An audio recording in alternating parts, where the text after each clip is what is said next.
Hello, I'm Jo, and welcome to the Midlife Entrepreneur Podcast, a new show that's all about building a business in midlife. My guest this week is Gabby O'Connor, founder of Iris Organics, an independent organic candle and diffuser business using essential oils. Her range of naturally scented home fragrance and body products have gained huge popularity over the past few years, especially with the surge of social creators looking for clean, safe and natural products to try and share. London-based for over 20 years, Gabby's career started in HR but evolved into recruitment, where she ended up running 3 busy offices for a major city player.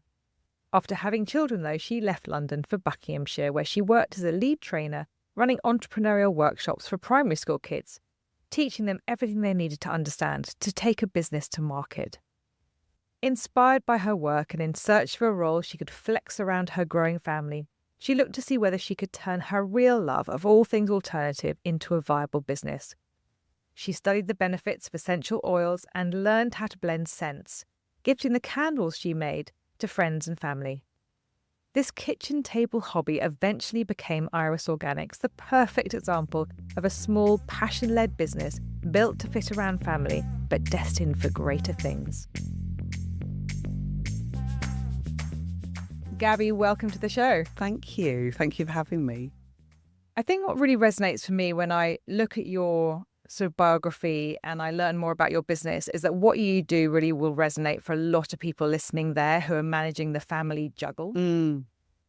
But where did you get your interest in alternative medicines and essential oils? I think my friends and family would say I've always had an interest, but when I had my first daughter, she had problems with her digestive system. Doctors wanted to just give you the usual Movocols and off you trot. But actually, I wanted to challenge that norm and look at alternatives. We did lots of cranial therapy. We went to a homeopathic remedy. And I learned a lot about what those remedies can do. And it got me interested. Even before that, I always loved reflexology. I had acupuncture when I was pregnant. So that world has always interested me. And I've always been excited by it. I appreciate that if you break your leg, you need to go to the hospital. And Calpol is obviously a godsend to all parents, but there are other options out there. And I've now got this kind of kit box of homeopathic remedies, and I go to them first. If they've got nausea or headaches or stomach problems, let's look at what else is out there to give them rather than going down that kind of paracetamol route. Is it because you have a fear of those medicines and what they could do for you, or is it just because you want to do a more gentle? It's a good question. Right. I think that there is always a place for those the Nurophens and ibuprofens out there, but why? Why take them when there's something else that could do it? My daughter also suffered terribly with sleep problems, and I'm not going to give a child sleeping pills. No. But there are some amazing homeopathic remedies. Most people, I think, in this day and age know that lavender is a brilliant essential oil for sleep, but there's loads more out there. And I think that combination of essential oils, homeopathic remedies, a weighted blanket on the bed when they go to sleep, little sprays that they can use for their pillow, those are options that we should also just look at. I think it's really interesting. And so that background, all the research that you did during those early days really started to feed into this. It did, absolutely, because I wanted to learn, and I think my family would probably say I was a bit woo. I've always been vegetarian. I've shied away from certain foods, ultra-processed foods. I've always challenged what I eat, what I drink, and therefore I think they just thought I was going down the sort of just saying no to things out of spite. But it wasn't. It was actually, let's see what else is out there and what else can be used. What was the moment then that you started to think, okay, I've got this real passion, this real interest, I'd like to turn it into a business? Everyone would say I'm obsessed with candles. I've always had candles in my home. But how many people turn them over and actually read the bottom of them? How many people know how they're made, where they're made? Are they made in the UK? What products are inside them? Are they made with synthetic perfumes, parabens, preservatives? Do they have these big black plumes of smoke that come out as you light them? And I hold my hands up. I've got two very well-known brands. I won't say their names, but my house is full of them. One of them's made in China. One of them is made in the UK, but they're both full of really nasty chemicals. And if you are prone to asthma or headaches, I can guarantee that will give you a migraine. And I think there are lots of businesses out there that have started up cleaning products that have stripped away all the toxins. And I wanted to do that with candles. Wow, I've never thought about burning a candle and how that might affect my environment from a kind of pollution perspective. Yeah. And pollution for your children, your pets, your lungs, your head, your clothes. And yeah, for me, it's almost been an easy sell since I started Iris Organics because I believe in it so much. That power of essential oils that's written in my bio on my Instagram page and Facebook, the power of essential oils, and trying to educate people that why not burn something that smells amazing but actually can do good too? Yeah, it makes complete sense. Do you have to make any sacrifices because you're using all these natural ingredients? Do you think it means that you can't do certain things with your products? They're more expensive. That's a hard one. For me, I wanted to always make products that were luxurious. They've got these beautiful hard boxes and have that feeling of luxury when you receive an Iris Organics product, but affordable too. And I think it's been quite difficult to ensure that they are affordable because essential oils are way more expensive to actually produce and make in a candle than adding a synthetic perfume. And you get them made in the UK, you said? I do. And when I first started, I did a lot of research because I absolutely had to have a female-led business and it had to be somebody in the UK. And I'm very lucky to have found a lady who's based in Cambridge and she runs a very small business. I am now her main supplier. And that wasn't the case, obviously, 5 years ago. But she'll bend over backwards for me. We talk about what's next. It always comes from me. What's the next scent going to be for spring, summer, or for autumn? But she'll do the testing for me, and then I'll make the decisions, and we go from there. But we work together. I love that collaboration. I love the idea. And you must have done a lot of research to try and find somebody like that. Absolutely. Because there are some really big players out there, and I wanted to get to know her as a person too. And we try to meet at least 2 or 3 times a year. It's difficult because of 2 busy businesses, but it works for us. And actually, as Iris Organics has grown, I've now found another UK female-led business who makes all of my hand creams and bath oils and rollables. So I've got these beautiful little rollables made with lavender oil and orange. And you roll them onto your wrists and you put them on before bed or when you're feeling a little bit stressed, and you just rub your palms together and breathe in that essential oil. And again, another female-led business. Why female? Why not? Why not, indeed? I love it. One of the things that really piqued my interest about your business, and I mentioned it at the beginning of the conversation, was the fact that you've built something around your family. Yeah. And I know that you've got relatively young children, or teenagers, let's say, and that it's really a priority for you to be present and able to be around that. How Absolutely. do you find that juggle? When I first started Iris Organics, it was actually, I'd started developing the candles myself in the kitchen before my husband said, enough, you need to outsource this to someone else. And she was only 7 then, my youngest. So it is hard. It is hard work because you want to be there.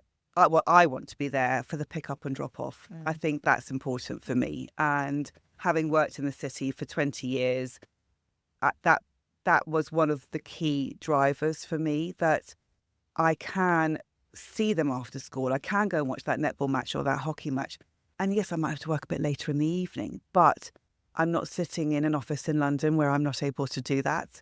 And I think that's the difference when you set up your own business, that you are able to go, okay, it's on me. If I don't do this piece of work, it's down to me. Whereas you're not actually responsible to anyone else. No one else is saying, Gabby, where's that piece of work that you're supposed to have done? Where's that proposal? It's down to me if I don't do it. Do you feel that pressure though? Do you feel sometimes that it just becomes a bit overwhelming? Yeah, I think I'd be lying if it wasn't. And certain peaks of the year, particularly, we've got Valentine's Day and Mother's Day coming up. They're going to be really busy for me. We've got this beautiful limited edition rose geranium candle that's coming out in a pink glass. And that always flies off the shelf for sort of Valentine's and Mother's Day. So I know where my peaks are and I try to plan and balance. I don't think I'm a brilliant planner, but I'm a very good organizer. So I can try and organize my time, but I have to organize when I'm going to plan, if you see what I mean, and actually book that into my diary and go, right, we're going to do a planning month. We're going to plan ahead for the year and then know where those peaks and troughs are and how you can really manage your time. And I'm presuming that the summer holidays, then you probably give yourself a bit of a step back so you can be present for the family. Yes, you do, but to a certain extent, because you don't want people to forget you.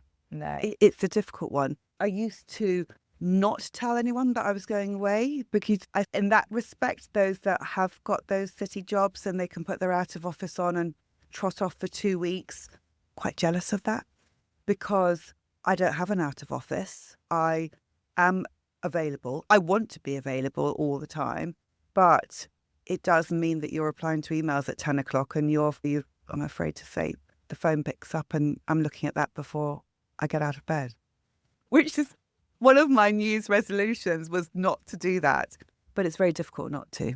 It is. And actually, I often sit in bed doing emails, planning presentations, thinking about the structure of my week. And I think that's a real privilege. Yeah, I know. It is. It is.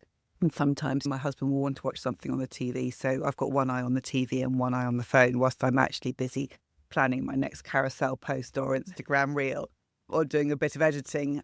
So I guess my point is that when you're running a small business, it's very difficult to take a step back and you don't want people to forget you. But there are ways over the years I've become more confident to do that. And you can just do a little check-in and it doesn't have to be all day, every day that you're visible on social media. No. And no one wants that either. Do they? Do they want to hear from me all the time? No. Possibly not. Maybe they do. No. No. Let's talk about this transition because this is called the Midlife Entrepreneur. Yeah. And the reason why this is an important podcast for me is because I am always in awe and always have huge respect for people who, after an entire career, you could argue, start something new. Yes. What do you think it is that being at midlife has really helped you with this business? I think if I hadn't had that time in London, I would never have done this. After my career in London ended, and that was because we moved out from Chiswick to Buckinghamshire, I had very small young children. I actually ended up doing some entrepreneurial training courses for primary school children, which I absolutely loved. And it was a sort of a 10-week course. And the final week was taking a product to market. And so these little people aged from sort of 7 to 11 were coming up with business plans. We were talking about marketing. We were talking about strategy. We talk about advertising. We've got some brilliant businesses that would set challenges for them each week and gave them a real taste to that world.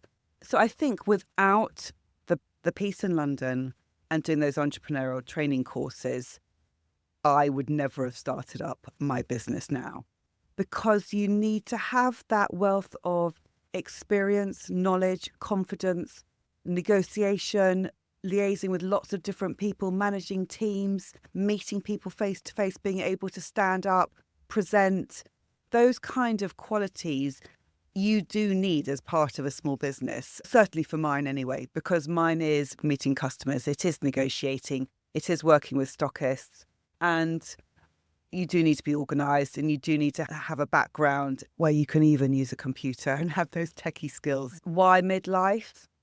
Because there is a part of it that fits with a young family that you can top and tail a day.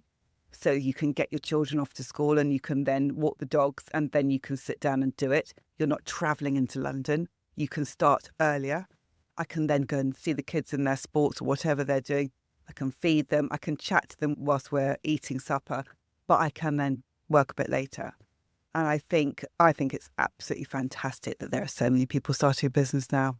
I totally agree with you. I'm absolutely in awe of the resilience of women I'm going to say women because Yeah. we're sitting here talking about women. Yeah. I'm not exclusively going to interview women, but it does seem to be that it's more women who are doing this, and for very similar reasons. Yes. It's often because they want to satisfy something that they'd like to have done earlier on, Yeah. or maybe it's because life has pushed them in that direction where they've had to make a choice. Yeah. And often age is against us as women in business. Absolutely. I totally agree. And having a passion for something obviously is a key driver. I've got elderly parents now, and I know that I'm going to be needed more by my family. And I think we're called the sandwich generation when we've got younger children and we've got aging parents. They only live about 40 minutes from me, but I'm helping them pack for holiday next week because my mum's starting to forget things. And that's tough, but I couldn't do that if I was having to travel into London every day. No. Which skills do you think you've had to really polish or learn to make your business a success? I think, hands up, my technology skills are pretty poor. They're better. They're definitely better. When I first, after having, I'd launched Iris Organics, I needed a website. But how on earth do you start a website? How do you build a website? I don't want to build a website. That is not my area of expertise. And I found somebody who was recommended to me who is amazing. And she told me to go away and look at loads of different websites and come back to her with my research, what I wanted from my website. And actually, we've developed it again since the first phase.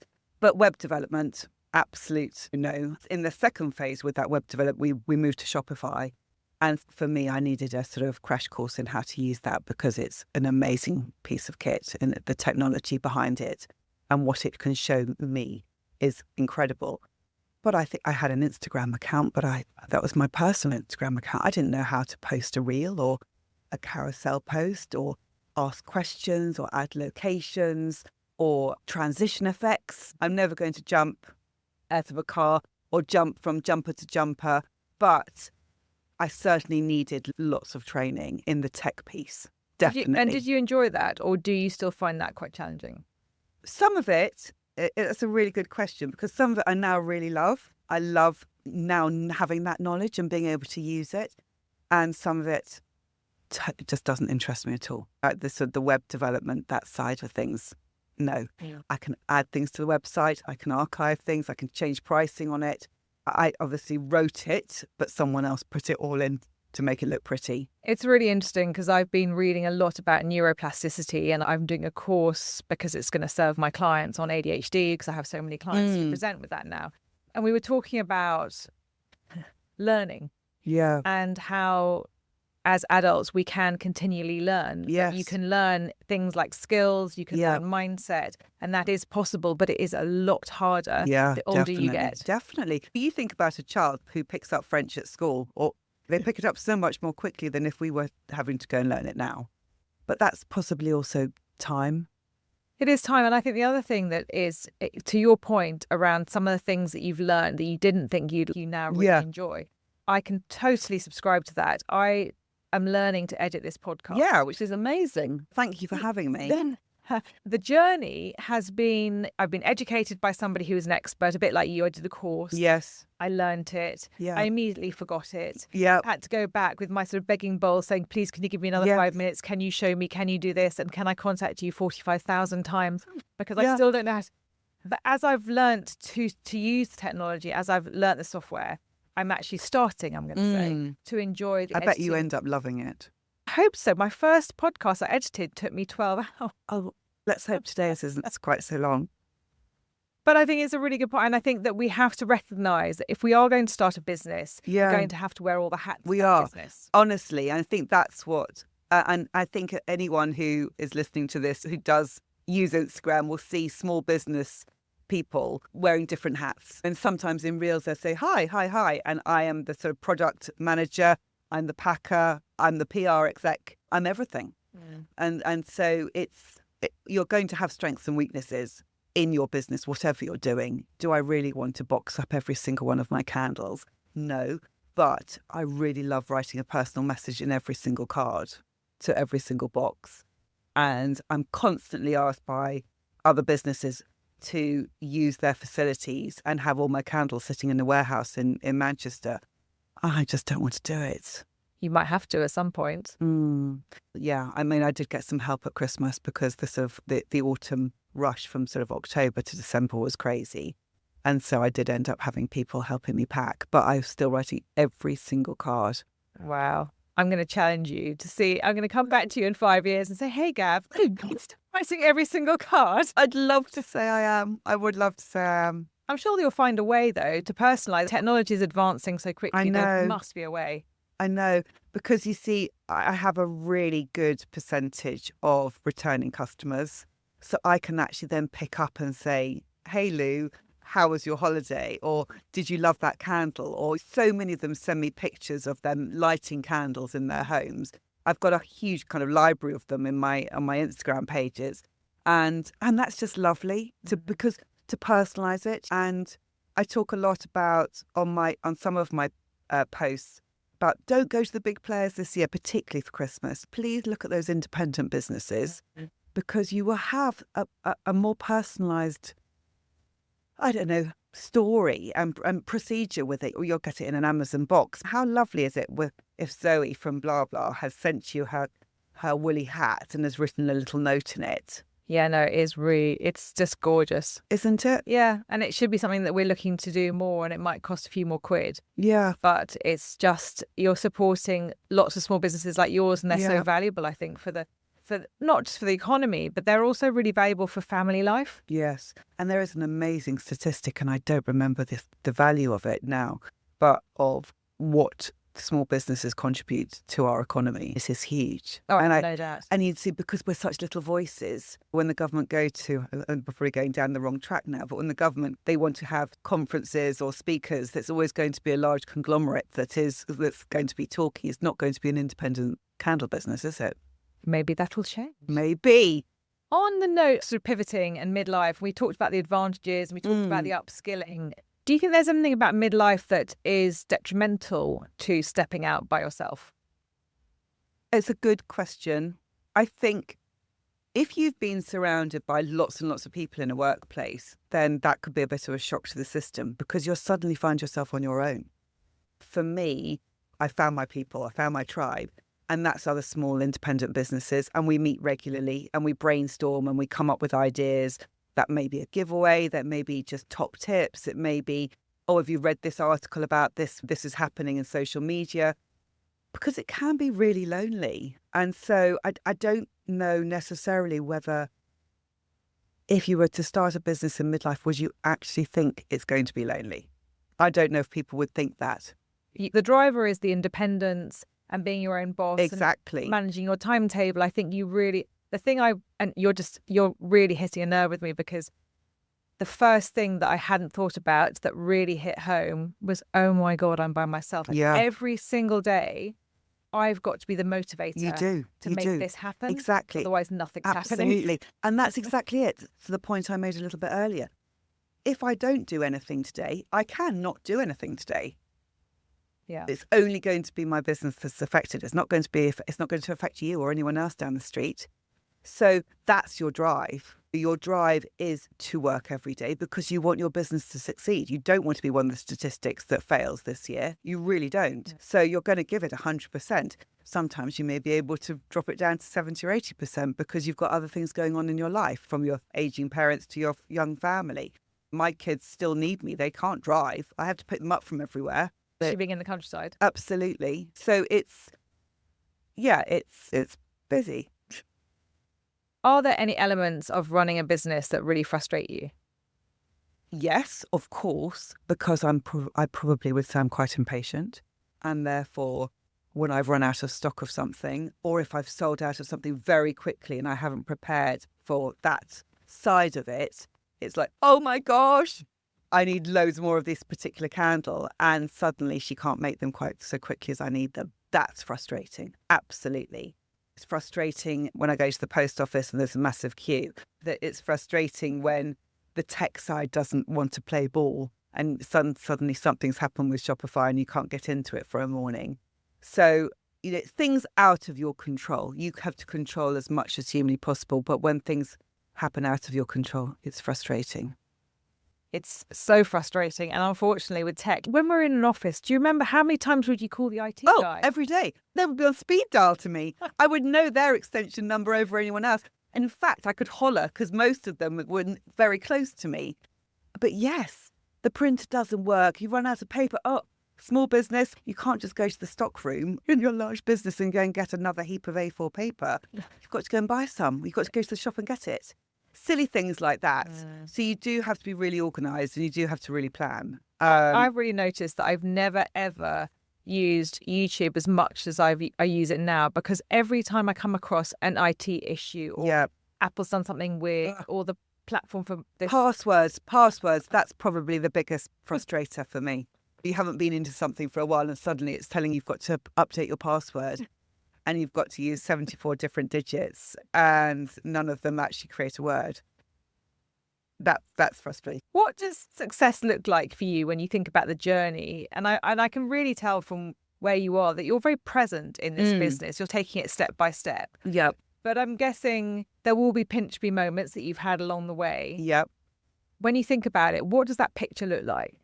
I used to walk into, I'm going to announce the brand, John Lewis, and say, girls, this is where I want to be.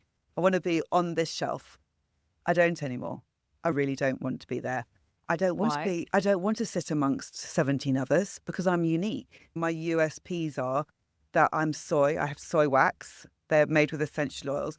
Every single product actually tells you how that product's going to make you feel. If you turn the product over, at the back of all the candles and diffusers, they'll tell you that's going to energize you. It's going to motivate you. It's going to wrap you up in a comfy blanket. It's warming. It's zesty. It's uplifting. And actually, I don't want to sit alongside all the others. So for me, I spent 2024 going to small independents, beautiful country farm shops. Think of a Dalesford and one step down from that. And I think for 2025, I'd just like to be in one beautiful, I'm not going to say the name, but I have got one in mind. Oh, I can't wait to find out. It's a massive goal.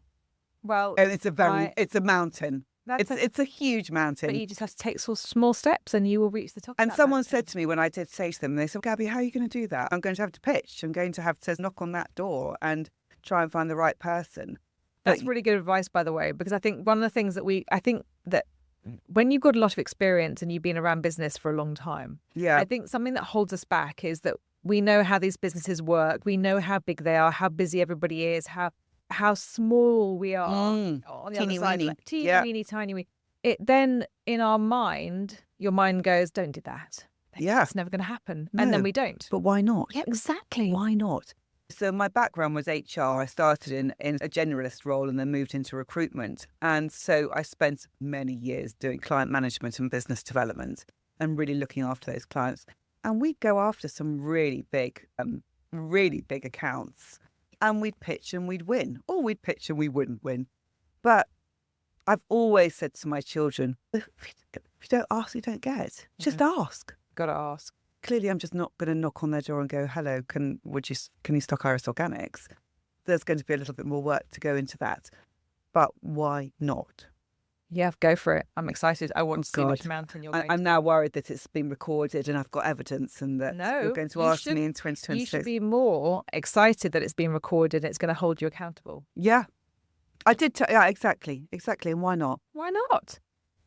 Pinch me moments. Have there been some along the way? Oh, yes. I've been lucky enough to have a few.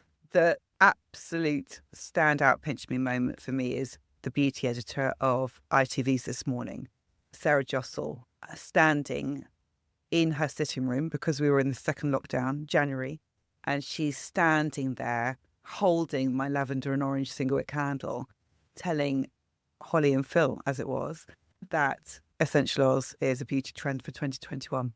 Wow. And how did she get hold of it, by the way? She got hold of it because she contacted me and asked for it. And I almost flew up. At the time, she lived in London, North London. And I think at that stage, all we were allowed to do was go to the post office or a supermarket with a mask on your face and not be seen again. And so she said she needed them by the next day. And I literally just sent her what I had and took it to the post office and said, this needs to get there. Signed, recorded, tracked, everything in order for this box to arrive. She never replied. She never said she got it. I just said to my children the next day, let's just pop the telly on. And I had no idea. And then it just went absolutely crazy. An instant response. I think I was lucky when it was because lockdown, but lots of people, I had friends saying, Gabby, did you know you're on? But instant orders, instant follows. So that was incredible. Jo Elvin, the gorgeous Jo Elvin, was actually editor of You magazine, and she actually used the rosemary and lemongrass 3-wick candle as one of her top 3 editors' picks, and it was on that sort of inside front cover. Yeah, you would know. Yeah, it's just a beautiful strip, and mine was in the middle, and it was just like, oh my God. And people say, oh, no one reads anything anymore. Of course they do, and that was, I think I've got still about 10 copies at home of that magazine.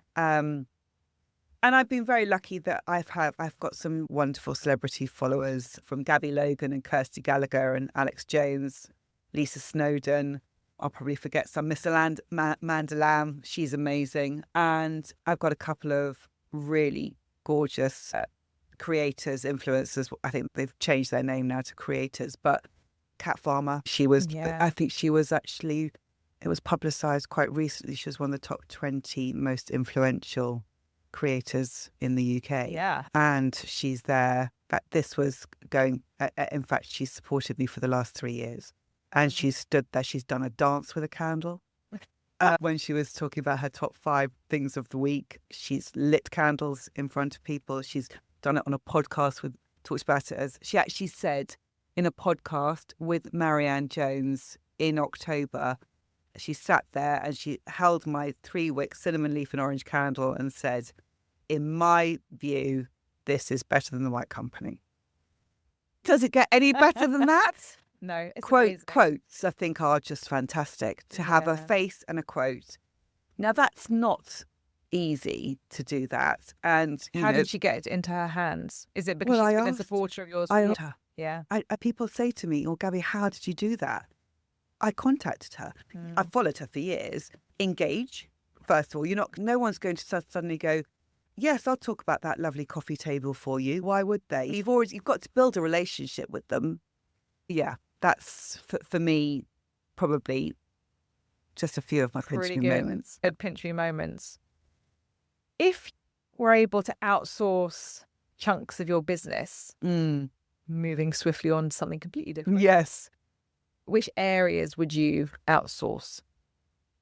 I did touch on it about that sort of the piece around production and packaging, and probably that's going to end up having to be the piece that I have to outsource to someone who's going to pack my products for me. Yeah, eventually. And you can't be queuing up in a post office. No, I've got a very lovely post office. Shout out to Beaconsfield Post Office. If I come in, they literally just say, Gabby, come over here, and they'll literally take. I've got a trolley now that I take with me. I'm actually quite surprised you're still doing that. I know.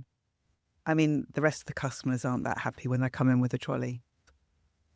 Is there anything that we haven't talked about that you'd really love to bring up? I think for me, if you are listening to this podcast and sitting on the fence about what you do next, lots of people don't do New Year's resolutions, but some do. And if you're questioning, why am I doing this job? I don't like this job. Why am I doing this travel or this commute? And you have got a passion or a love for something, why not give it a go? There's, I think, a wealth of support out there for you.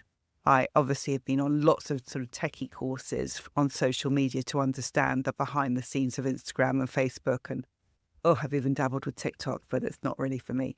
But there are people out there that will support you, and having a good network of friends and family and picking their brains. I say, if you're thinking about it, plan, prep, question, and do it. Go for it. Yeah, I love that. Just really energizing for anybody who's sitting on the fence right now. And actually, it leads me on to the final question before we go on to 3, 2, 1s.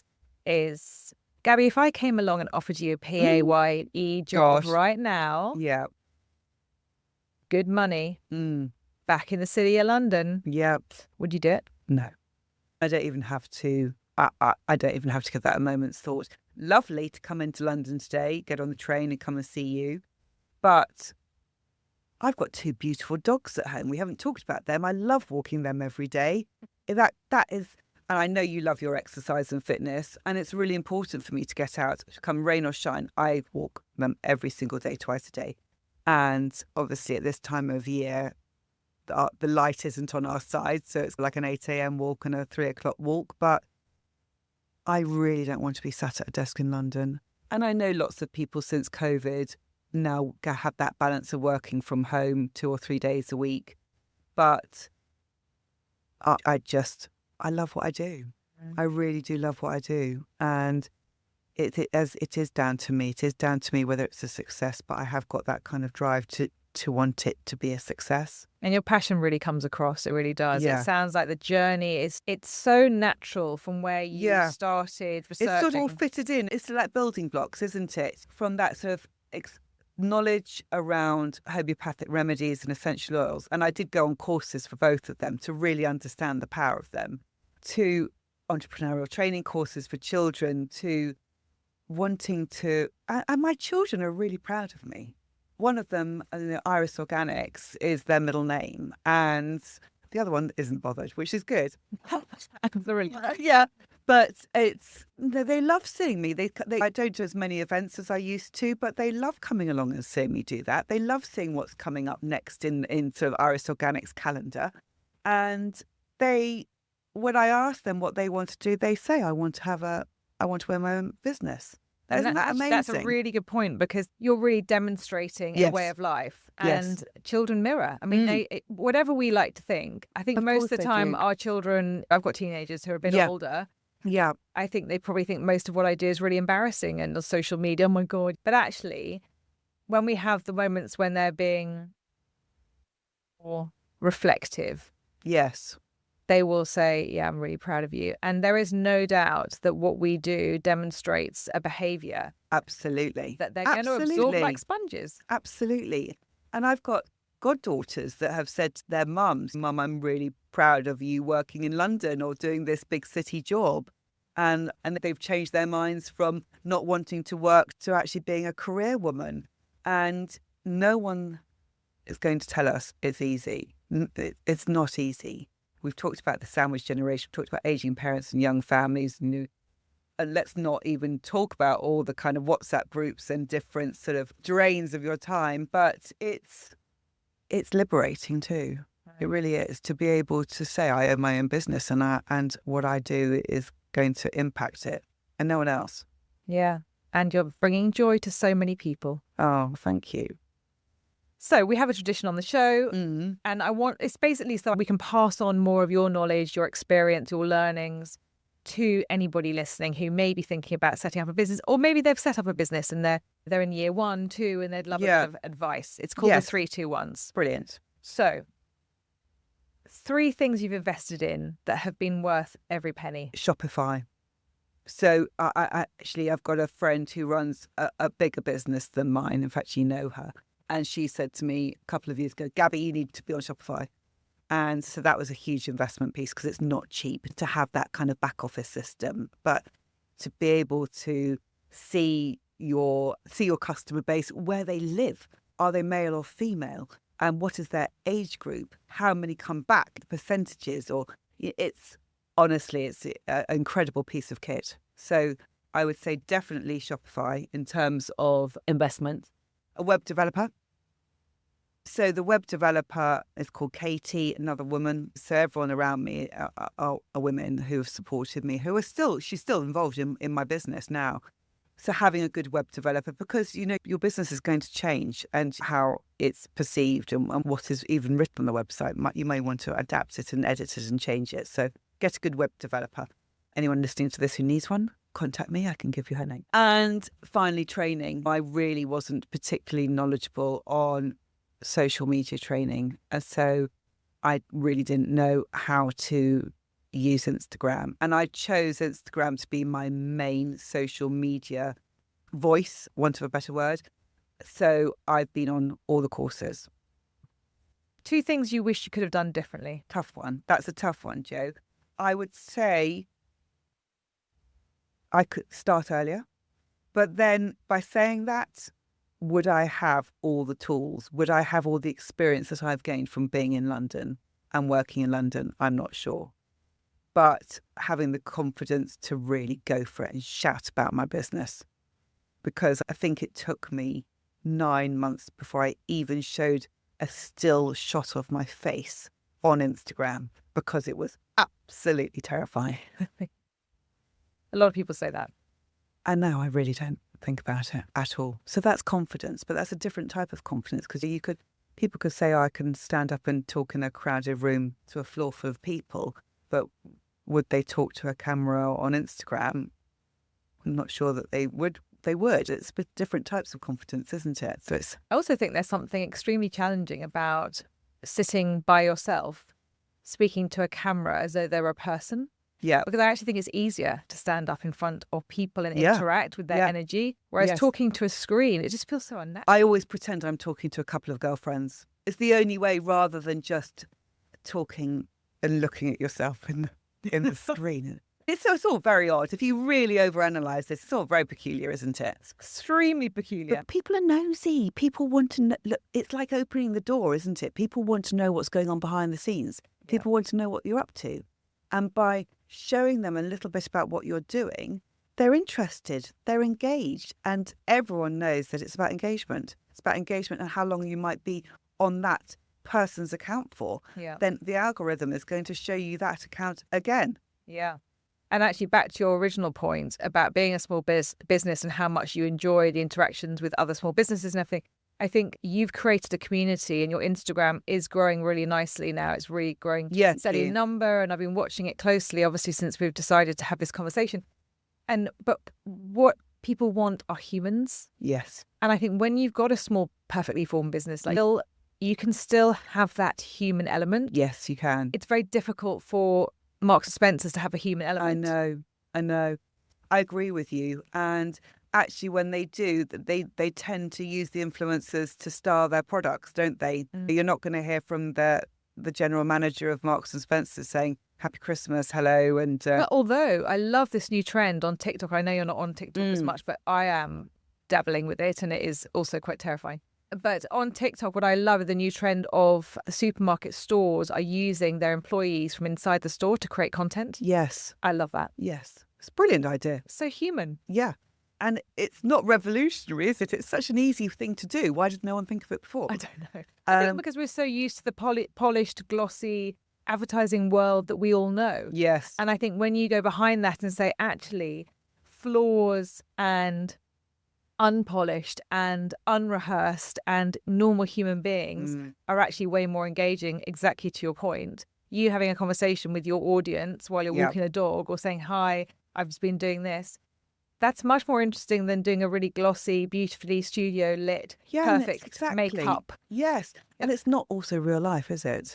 It's so and people quite like the obviously, hopefully people will know You've Been Framed, because we're talking midlife. Most people know Jeremy Beadle, You've Been Framed. People quite like seeing the funny things, the things that happen and you fall over or you trip up or you make a boob of something, because that's just, you're humanizing yourself and you're showing that you're real. One person you'd like to thank, ideally not a family member. I think it has to be Sarah Jossel. And I know I've mentioned her before, but you can't really beat telly, can you? You can't beat somebody who is a beauty editor standing there holding your candle, saying it's going to be a trend for 2021. And it still is. It still is. It still is. No, it is really powerful to have somebody advocating for you. And without, you didn't really know it was going to happen. So it's not like you were friends and you planned it. No, absolutely not. And I think for me, it's one thing we haven't talked about with Iris Organics is that I'm trying to also educate people. I'm trying to educate them about what are good scents to use in the home for different feelings or emotions, but also trying to educate them against some of those toxic chemicals that are out there and trying to make safer, better choices with their products. And that's such a valuable education piece for anybody. And you know what? I'm now thinking about all the candles I've got in my house. Okay, you need to get rid of them all, Jo. Oh my goodness. And they're so pretty, some of them. Yeah, and you know what? You could burn them outside in the summer. Good point. That's one thing. Yeah. If they're pretty glass, use them. Yeah. You know, I've got actually on my Instagram page, pop it in the freezer. The wax will solidify, and then you just use a spoon or knock it out with a tea towel. And then you've got that beautiful glass, and you can then reuse that for all your makeup brushes, your pens. You could even use it as a plant pot. Yeah, I love that. It's a really good piece of advice. But I've never really thought about it. I've never thought about the scents or the pollution or the chemicals that I'm burning around. I didn't even think about that I'd be breathing it in. No, I know.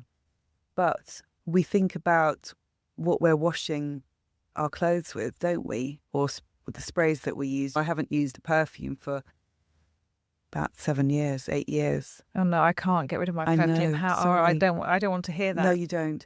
Okay, well just walk through it then. Just don't have it on your skin. Okay. But I want to end on a happy note. Yes, let's end on a happy note, definitely.